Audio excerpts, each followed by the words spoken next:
guys, what's up? Welcome back. So, dahil hindi pa ako tinatamad and may time pa naman ako, meron ulit kayong isang video.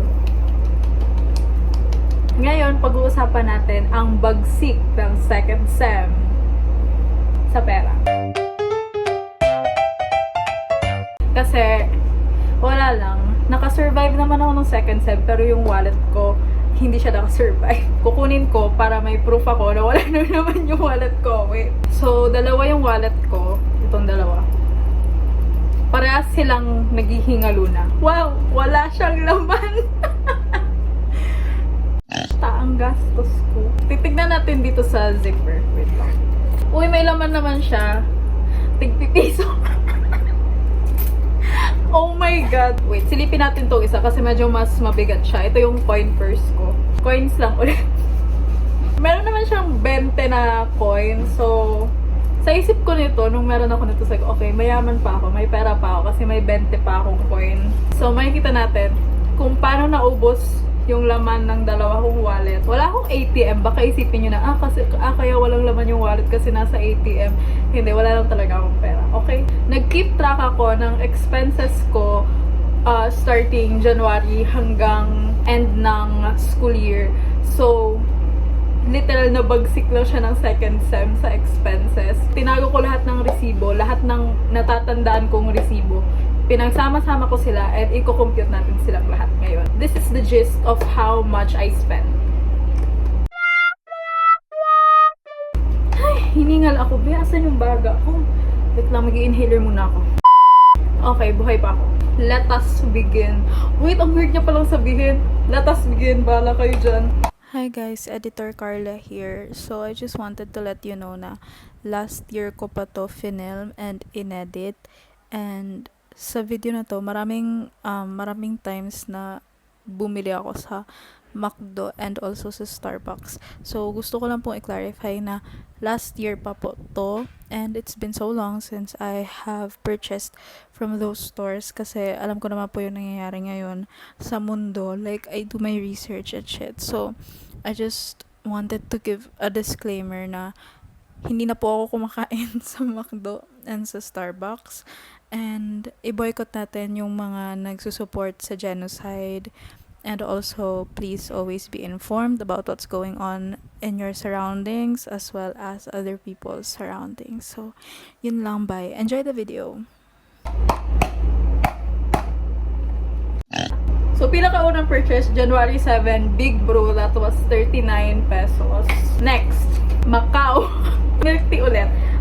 That was 280 pesos. Kasi dalawang cheesecake Oreo. Next, pagkain ulit, beef pita wrap. That was 75 pesos. Next, ito na, McDo.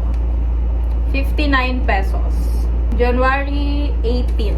Feeling ko talaga karamihan dito either milk tea or McDo. Next, sa LCC, bumili ako ng pagkain para sa apartment and gumastos ako ng 46 pesos and 55 cents. McDo, January 16, 126 pesos. Next, January 21. Bumili ako ng iced tea worth 100 pesos. Bumili ako sa 7-Eleven ng yogurt and donut. That was 80 pesos. Same day, gumastos ako ng 215 sa pagkain sa McDo ulit. Next, National Bookstore. Gumastos ako ng 654 pesos. Next, bumili ako ng gamot and gumastos ako ng 262 pesos. Next, nag-grocery ulit ako. Gumastos ako ng 84 pesos. Next, this is February 7. Nag 7-Eleven ako and gumastos ako ng 108 pesos. Next, January 27, nag-lunch ako sa labas and gumastos ako ng 108 pesos. Kumain ako sa labas noong February 6 and gumastos ako ng 159 pesos. Next, noong February 6, gumastos ako ng 109 pesos sa pagkain. Next, nag-Starbucks ako nung February 9 and gumastos ako ng 190 pesos. Grabe, para sa kape, 190 pesos. Next, kumain ako sa SM nung February 13 and gumastos ako ng 159 pesos. Next, kumain ako sa Jollibee nung March 2 and gumastos ako ng 180 pesos. package akong pinadala and gumastos ako ng 323 pesos. Next, National Bookstore and gumastos ako ng 183 pesos. This was February 6. Next, bumili ako sa SM Department Store noong February 13 and gumastos ako ng 170 pesos. Next, nagpa-grab food ako noong February 21 and gumastos ako ng 65 pesos. Next, nag-grocery ulit ako para sa apartment and gumastos ako ng 355 pesos. Next, hindi ko makita yung date or kung ano to, basta gumastos ako ng 197 pesos.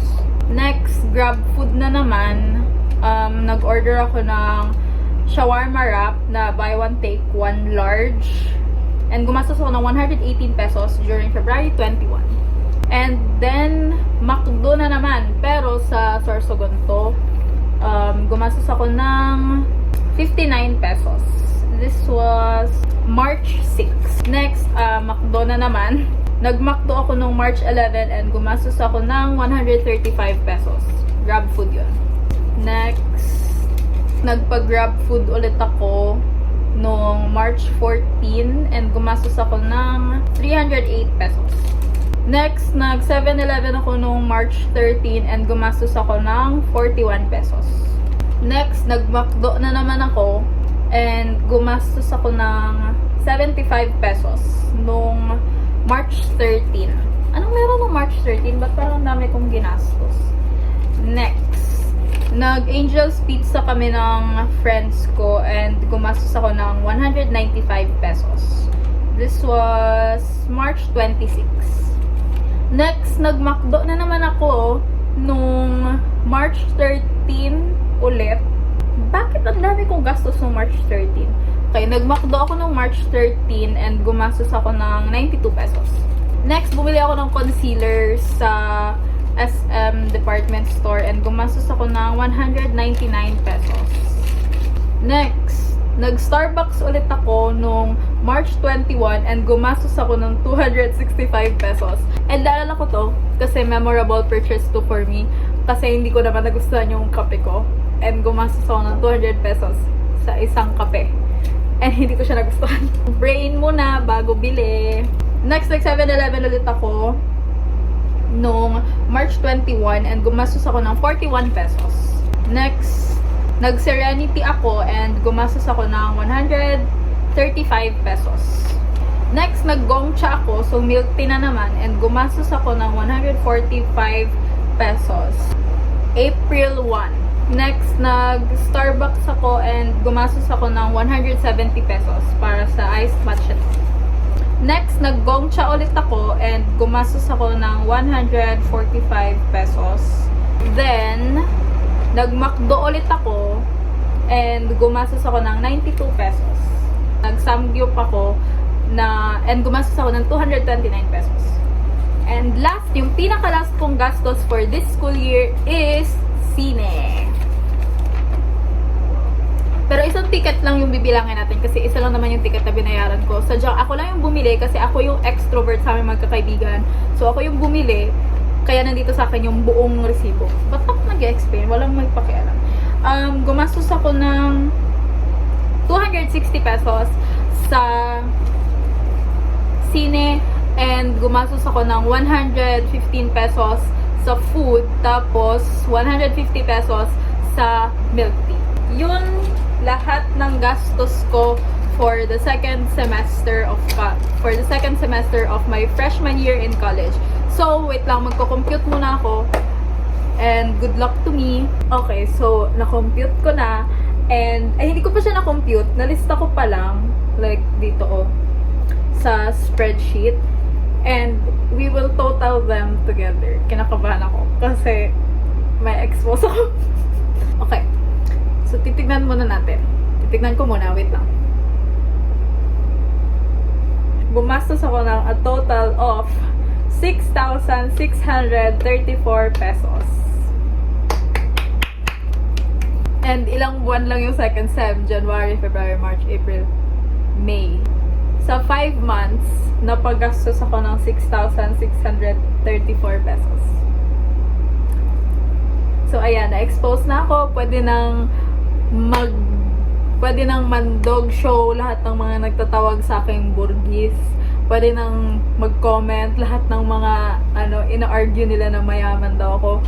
Pero hindi, talagang irresponsible lang ako. This is the biggest proof of my irresponsibility as a person. So, yun lang. Magkano naman kayo magagastos ko next school year? Asa na yan? Asa na yung 6,000 na yan? Kita nyo kung gaano kalaki yung natipid ko kung hindi lang ako araw-araw nagmamakdo at nagmi-milk tea. Alam nyo yung nakuha ko? Be, tumaas yung cholesterol ko, be. Yun lang. Thanks for watching. Gagawa ulit ako nito. Summer edition. Alam mo naman may pera. Puta, ano pang gagastusin ko? Wala na nga laman yung wallet ko. Bye!